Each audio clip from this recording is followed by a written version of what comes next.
Faru farisa sobe fekesa Shefka Abbasa Gabriel Basa Asem nukusa Isan lelisa Wantura walef Kadabi dasa Kartam kode nyacha Ifuma ajesa Viti dutete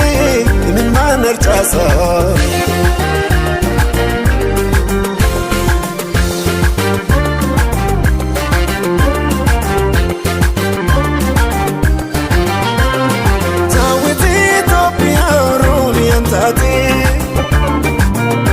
Sababi zawlamin kesati orate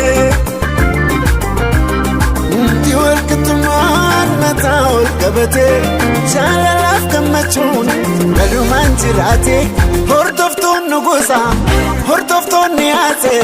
Adu satidite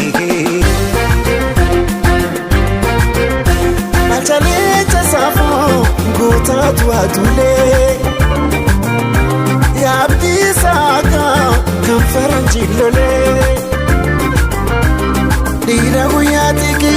Kanam gombo lole Bega usne mele Sanawan wadale Hatu patu hakni Hatu guyakane Nekanta mawale Katonu tibena Elko safare Nankenya tara Siso gabare Buruwaye jenne Waunda wapsine Abo jarri manu livne Manu livne Abo jarri manu livne Abo jarri manu livne Jarri manu livne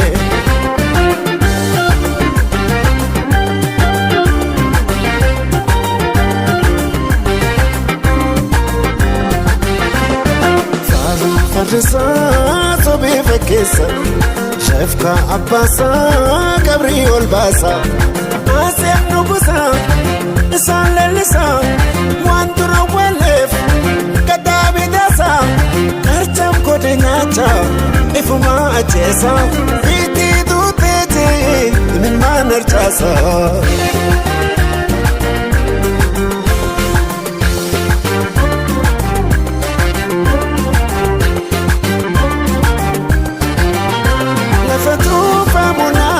Daluta tulama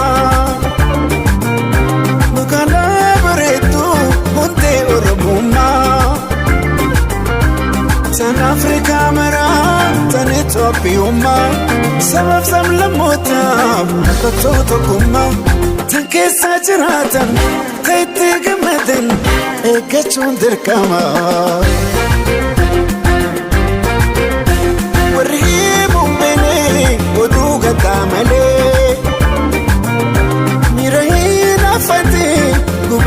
bilbile Ethiopia tesan tamini walale Kenya datarati